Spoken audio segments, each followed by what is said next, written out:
Hello, আসসালামু আলাইকুম। আলবনিস family blog থেকে লাবণী বলছিলাম।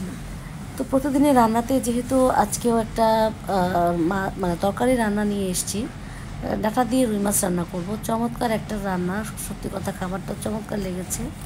আর আমার যেহেতু হেল্পিং খালার রান্না সবসময় বলি বরাবরের মতোই, তার রান্নার কিন্তু কোনো তুলনা হয় না, কারণ সে আস্তে আস্তে সবই শিখে ফেলতেছে। তো যাই হোক, আমি অবশ্যই টমেটো দিয়ে আমি মাছ রান্না করতে পছন্দ করি, এবং যে কোনো তরকারি দিয়ে টমেটোটা থাকতেই হবে। আর ডাঁটাটা আমার খুবই প্রিয় খাবার, সত্যি কথা বলতে। এই তো খালা কিন্তু আগে থেকেই বেশ কষিয়েছিল, মাছটা কষানোর পরে উঠিয়েছে, তারপরে হচ্ছে গিয়ে এখন তরকারির মধ্যে দিয়ে দিল, এবং ঝোলটা কিন্তু একটু হালকাই হবে, খুব একটা বেশি ঝোল হবে না। আর যেহেতু একটু রোজা রাখা হচ্ছে এখন, তো দেখা যায় খুব একটা ঝোলের তরকারি খেতে ভালোও লাগে না। আর এদিক দিয়ে আমি কিছু সাজনা নিয়েছি, সজিনা ডাঁটা বা সাজনা ডাঁটা যেটাই বলেন না কেন।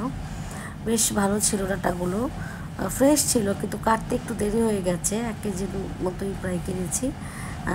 কেনা মানে বাছার পরে দেখেছি এতগুলো আঁশ বের হয়েছে। তো আমি চিন্তা করলাম যে আসলে সবসময়ই হয় এটা, আসলে ডাঁটা কেনার ক্ষেত্রেও তাই হয়। ডাঁটাতেও অনেক আঁশ পাওয়া যায়। আর সজনে ডাঁটাটা কিন্তু খুব বেশি ভালো করে আমাদের বাসায় বাছলে খায় না কেউ।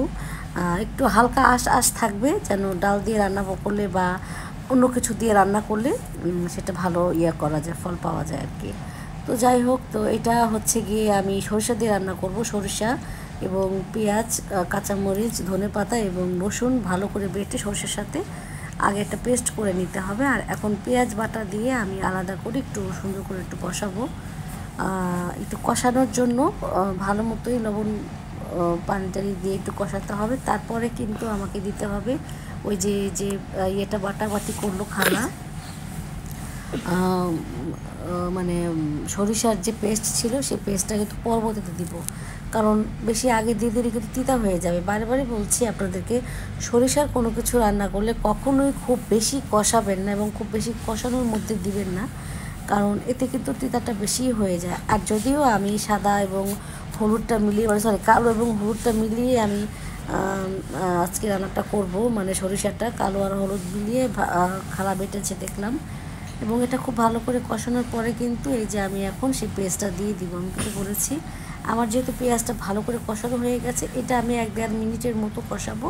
তারপরে হচ্ছে দিয়ে দিব সাজনা ডাঁটাগুলো। সাজনা ডাঁটাগুলো আসলে আমরা ডাল দিয়েও খাই, এভাবেও খাই, তবে এভাবে খেতে একটু ভালো লাগে।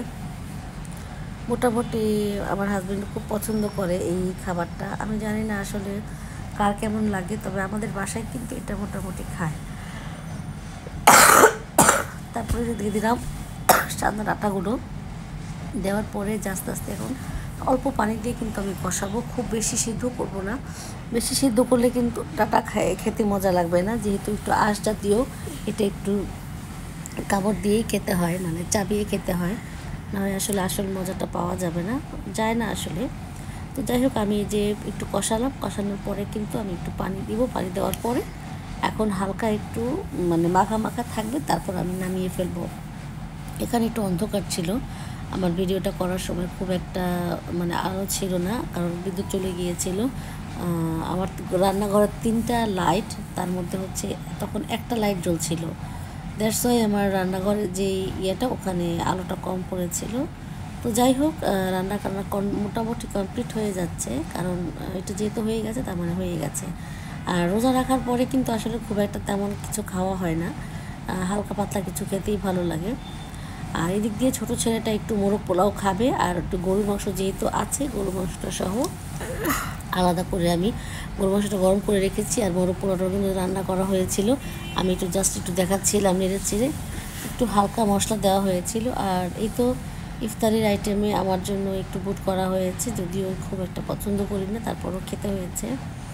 আর এটা হচ্ছে গিয়ে বেল দিয়ে শরবত বানানো হবে, শরবতী বেল নিয়ে আসছিলাম কিনে।